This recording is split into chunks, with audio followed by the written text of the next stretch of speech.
Hello boys and girls, welcome to the video CAE, FCE or FCE CAE Speaking Part 1. I'm going to go through exactly what you need to do to successfully get through this stage of the test. It's honestly not difficult when you know how, and I'm going to tell you how. Let's have a look. Okay, when you get in, so you've just been shitting yourself outside waiting with your partner, maybe you know them, maybe you don't. You're getting in there, you sat down in front of the interlocutor, the examiner in the background taking your marks. So what happens? You'll sit down and the examiner will say, hello, what do you like? Can I have your mark sheets please? Or like your names are blah blah blah blah blah blah. First of all, we'd like to know something about you. And then they start asking these relatively simple questions. And it's called getting to know you. Is this stage of the test marked? Yes. The moment you open your mouth, you are being marked. So, what's your name? Paul. Nice pronunciation of your name. Yeah, and so it really starts then. What happens? It lasts about 3 minutes. There'll be like a simple question like, what are your names? Okay, where are you from? What do you like about living there? Or maybe, how long have you been learning English? Then they have some more sort of topical questions like that you'll see here. Something like, where do you hope to be in 5 years' time? What kind of music do you like listening to? What makes a good friend? Kind of stupid little questions like this. But the problem is most of the people have never thought about it. But I'll come to that later.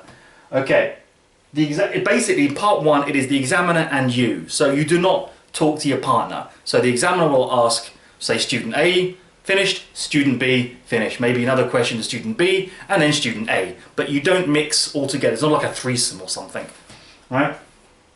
How to answer now, this is the important part. So really listen carefully. This is so important. Length, be relevant, language, grammar, vocab. Don't repeat vocab from the question. Don't be silent, and humor. Let's deal with those individually. Length. You don't want your answer to be too short, because when you give an answer, always give a reason why. Expand your answer, because you're marked on this. And by expanding your answer, you show the examiner the English that you know. So you give more vocabs and more grammar. That's why by giving reasons, you'll say a bit more. Do not try to talk too long, because otherwise you could be just saying something irrelevant and pointless. So maybe just 2-3 sentences maximum, and you're done. Okay, I'll give you some examples in a minute.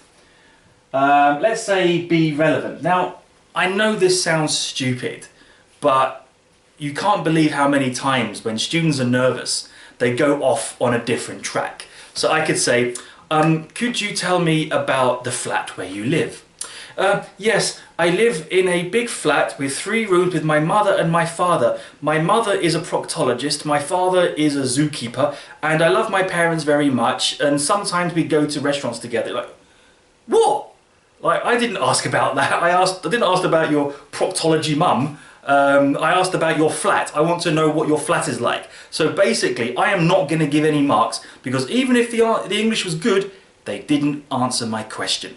You need to be relevant. So as I said in my Get Prepared video, you need to have imagination, but it has to be relevant crap, relevant rubbish, so to speak, like a relevant lie. So yes, say what you want, but you have to answer the question. Okay, your language, okay, of course, we need to really throw some nice grammar and vocabulary into our answer. Now, of course, in 3 sentences, you might be thinking, well, I can't say much. But here's an example. Imagine if I said, where do you see yourself in 5 years in the future? I mean, let's say this. I suppose if I had to say so, I guess I would probably be maybe receiving some kind of promotion, working in a higher position where I currently work, and receiving a much more generous salary. Finished. Finished. Perfect answer. Of course, I said it. In that answer was a really nice conditional, some nice collocations like generous salary. That's exactly what they want to hear. What they don't want to hear is this. Where do you think you could see yourself in 5 years in the future? I don't know. Maybe a new job. Yeah. I like cats. Maybe I will work with cats as a job. Yeah.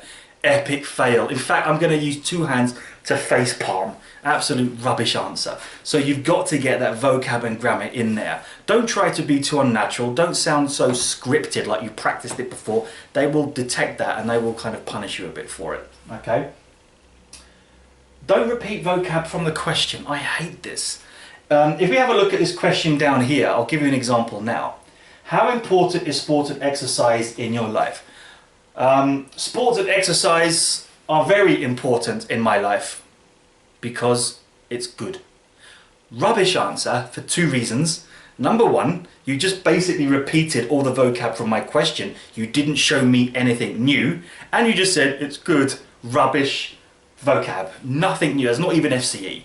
So if you're gonna answer a question, try to word it in your own way. It shows your range of vocabulary. So for example, how important is sport and exercise in your life? Oh, it's absolutely vital. I honestly can't live without it because I sincerely believe if you have a healthy body, you have a healthy mind. And that means I can work effectively at everything I do. Perfect answer. That's all you need. Even at CAE, even CPE. Okay. Don't be silent, say something. So again, this is the problem with imagination. If you don't know what to say, because most people really don't. If you have a stupid question like, if you had to choose between punching a duck or an elephant, which one would you choose and why? Okay, they're not going to ask that in the exam, but you understand. Don't just sit there thinking, actually, what do I really think? Would I really punch a duck or an elephant? I don't know. Just say something. Like, well, of course it would be the elephant because I would get much more satisfaction. Never punch elephants because that's cruel. But it's just an imagination stupid example. Okay? Say something. If you can't really think of an answer, then you could say something like this. For example, I had an answer. It was on the tip of my tongue. No, sorry. Fine, that's a natural way of saying that you can't answer. You'll get a perfect mark for that. Or, would you like to kiss a forest animal and why? What is it? I can't remember. I had it. Now it's gone. Sorry. Maybe another question? Perfect. It's fine. It's okay to ask for another question. It's okay to ask the examiner to repeat if you didn't hear. Absolutely fine. It's natural English. That's what you want. Right? Or for example, where do you see yourself in 5 years in the future? Like, well, I've never thought about it. I really have no idea. I don't know what to say, to be honest. I'm sorry. Perfect. It's fine. Now, again, use these carefully because don't try to use these in a false way because it sounds unnatural. And I had a student once that did. So, for example, hello, how long have you been learning English? Oh, that's a tough question. Let me think about it. It was on the tip of my tongue, 5 years. No. If you're going to use these, you need to pause. You need to sort of go, that's a hard one. Let me think about it. I really don't know. It needs to be like that, not scripted. Okay? Humour. Can we use humour? You can, if it works. Everybody knows that English humour is a bit strange. I think my humour is fantastic. Well, British humour, not mine personally. I think British humour is fantastic. But be careful because some people like to think that being racist is humorous. If you are racist, you are going to get disqualified and from the entire exam. So don't bother. Just for 15 minutes, don't bother trying to be funny, I would say. Okay? Now, let's have a look at these three questions and I'll show you some examples. So we just did how important is sport and exercise in your life. Okay? Let's I'll give a bad answer and then a good answer. Okay, again? So how important is sport and exercise in your life? It is very important because I need to be healthy and I like to have a good diet and then I think I can work well. I mean, the answer's not bad. There's nothing sexy in the answer. There's no like maybe band 4, band 5 grammar, no band 4, band 5 vocabulary, probably a band 3 for such a basic answer at FCE. If I wanted a really good answer, something like this. How important is sport and exercise in your life? It goes without saying that, you know, it is the most vital part of anyone's existence, if I'm honest, because, you know, healthy body, healthy mind. We know that if we have a healthy brain, we can basically achieve anything we want, any goals. We can work efficiently at our job.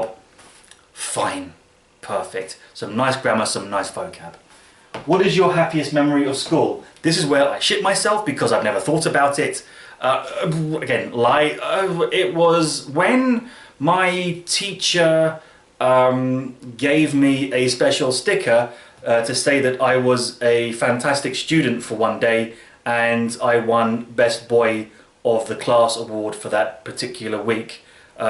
Fine, actually that answer's not bad. Let's try another one. What is your happiest memory of school? I don't have one. Shit answer, because the length too small, didn't hear much English, epic fail, facepalm. Okay. What kind of holidays appeal to you the most? I suppose the holidays which appeal to me the most are the ones when you are at one with the universe, and the space and the sun come together to bond as one unit, like the stars and the snowman, how they love, like the flower. Like, what are you talking about? Okay, first of all, you repeated vocabulary from my question. You tried to get too philosophical. I have no idea what you're talking about. Nice words, yeah, but they mean nothing together. So your discourse management mark would be pretty bad, right? Yes, don't try to get too philosophical. Like I said, be relevant, okay? So, I'll give you 3 more nice examples. I'll speak slowly, I'll speak clearly. How important is sport and exercise in your life? It's absolutely crucial, because I'm a sportsman, I love exercising, and I honestly can't live without it, because it's a great way for me to recharge my batteries, and I basically de-stress myself after a hard-working day. Perfect. What is your happiest memory of school? If I can recall, because I left school a long time ago, it was the day I finished, because I hated school, because everyone hated me, and so I just felt like I had a new sense of freedom. So that was probably why I'll never forget it. Fine, perfect. What kind of holidays appeal to you the most? Oh God, I really have no idea, but I suppose if I had to choose one, it would be maybe like an adventure holiday where I can go trekking through the mountains, like the Alps for example, with a backpack, because I like that kind of extreme side of life. Maybe swimming with great white sharks off the coast of South Africa.